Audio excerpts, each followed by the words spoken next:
నేను ఆమ్లా, పచ్చిమిర్చి, కొత్తిమీర 3 పచ్చడి చేద్దాము, వేయించుదామని అనుకొని మళ్ళీ స్టీమ్ చేద్దాం అనుకున్నా. మళ్ళీ స్టీమ్ బాయిల్ చేయడానికి కూడా బద్ధకం వేసి ముందు రోట్లో కొడుతున్నానండి. ఎందుకంటే మనం అప్పుడు ఎండబెట్టుకునే వాళ్ళం కదా, ఉప్పేసి ఇంట్లో కట్ చేసి ముక్కలు పెద్ద పెద్ద ముక్కలు. అట్లా కాకుండా ఇట్లా రోట్లో కూడా కొట్టి పెట్టుకోవచ్చు అని చూపిస్తున్నాను.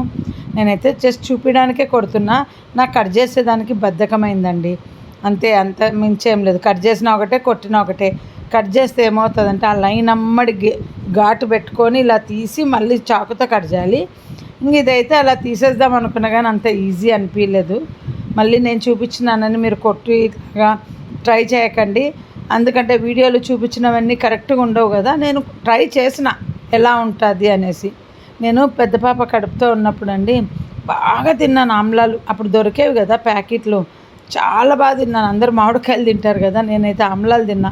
ఎక్కువ తినాలనిపించేది పులుపు. సో కంటిన్యూ నోట్లో ఆమ్లా, అవి ఎండబెట్టినవి తినేదాన్ని. ఏం చేయలేదండి, పచ్చిమిర్చి, కొత్తిమీర, ఆమ్లా ఓన్లీ స్టీమ్ బాయిల్ చేసేసినాను. చూపిస్తాను వీడియోలో.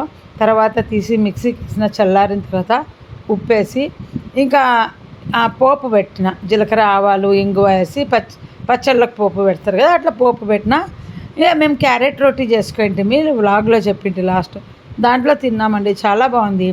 ఇవాళ ఇంకా ప్లెయిన్ రైస్ పెట్టుకొని ఓపిక లేక అన్నం చేసుకొని చక్కగా అన్నంలో కూడా తిన్నాం. చాలా బాగుంది అసలు. ట్రై చేయండి, ఈజీ. అలా స్టీమ్ బాయిల్ లాగా కొంచెం వాటర్ వేసి ఉడికిచ్చినాను అంతే.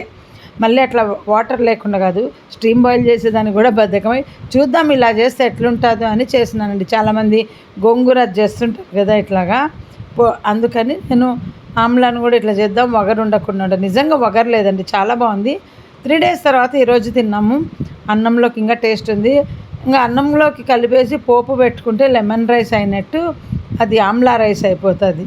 అంతే కదా, పుల్లగా ఉంటుంది ఆమ్లా. మామిడికాయ రైస్ కలుపుకున్నట్టు. వీడియో నచ్చితే లైక్ చేయండి, షేర్ చేయండి.